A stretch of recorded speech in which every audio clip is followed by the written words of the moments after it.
Welcome to our News World channel. Hope you like the video. Subscribe our channel by clicking the subscribe button and click the bell icon to get notified of our next video.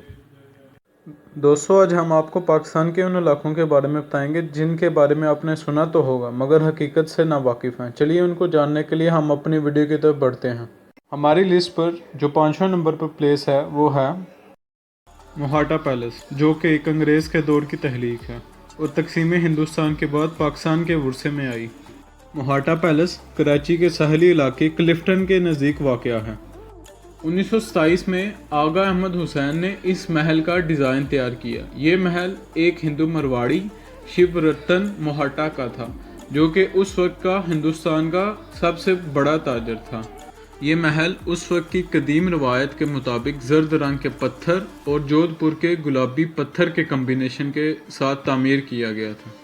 मगर इस महल में कुछ ऐसे अजीबोगरीब वाक़यात हुए हैं जिनको सुनकर आप हैरान रह जाएंगे। जैसा कि वहाँ काम करने वाले मुलाजिम और गार्ड से पता चला है कि रात को लाइट्स खुद ब खुद बंद हो जाती हैं और अचानक ही ऑन हो जाती हैं। बिखरा हुआ सामान सही सिमट में लग जाता है। आज तक कोई नहीं जान सका कि लाइट्स किस तरह ऑन ऑफ होती हैं और सामान किस तरह अपनी सही जगह पर पहुंच जाता है। चौथे नंबर पर शहर रोगान। इस इलाके के बारे में बहुत कम लोग जानते हैं। ये बलूचिस्तान के इलाके बेला में वाक़या है। ये गारें जो आप अपनी वीडियो स्क्रीन पर देख रहे हैं, आज तक कोई नहीं जान सका कि इनको क्यों और कैसे बनाया गया। देखकर ये महसूस होता है कि यहाँ लोग रहा करते थे। शहर रोगान से बहुत सी लोक दास्तानें जोड़ी जाती हैं। एक लोक दास्तान के मुताबिक हज़रत सुलेमान अलैहिस्सलाम के अहद के दौरान एक बादशाह और उसकी बेटी बदिउल जमाल शहर रोगान का दौरा कर रहे थे। बादशाह की बेटी बदरूहों के चुंगल में फंस गई। लोगों ने बहुत कोशिश की, हत्ता कि अपनी जानें कुर्बान कर दी, मगर वो बादशाह की बेटी को बदरूहों के चुंगल से आज़ाद नहीं करवा सके। कहा जाता है कि इत्तफाक से शहजादा सैफुल मलूक भी उसी इलाके का दौरा कर रहे थे। जब उनको इस बात की खबर मिली तो वो वहाँ खुद पहुँचे और बादशाह की बेटी को बदरूहों के चुंगल से आज़ाद करवा दिया।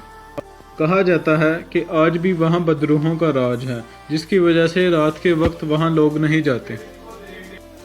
तीसरे नंबर पर झील सैफुल मलूक। अक्सर लोग यहाँ सैर व तफरीह के लिए जाया करते हैं। ये वादी गिलगित बल्तिस्तान की वादी कागान में वाक़या है। ये झील ग्लेशियर और अल्पाइन किस्म की है। झील सैफुल मलूक के हवाले से कई अजीबोगरीब वाक़े जोड़े जाते हैं। उनमें से एक वाक़या ये है कि शहजादा सैफुल मलूक को ख्वाब में एक परी नज़र आई जिसका नाम बदिउल जमाल था। वो उसकी तलाश में पूरी दुनिया घूमा तो एक बुज़ुर्ग ने उसे झील सैफुल मलूक का पता बताया कि वो परी वहाँ रहती है।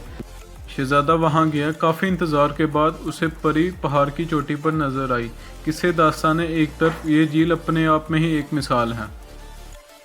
दूसरे नंबर पर चुकंडी कब्रिस्तान आता है।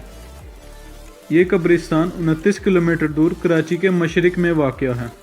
इस कब्रिस्तान के हवाले से कई अजीबोगरीब वाक़े जोड़े जाते हैं, जिसकी वजह से इस कब्रिस्तान को सिंध का सबसे हॉन्टेड कब्रिस्तान कहा जाता है और रात को यहाँ सफ़र करने से मना किया गया है।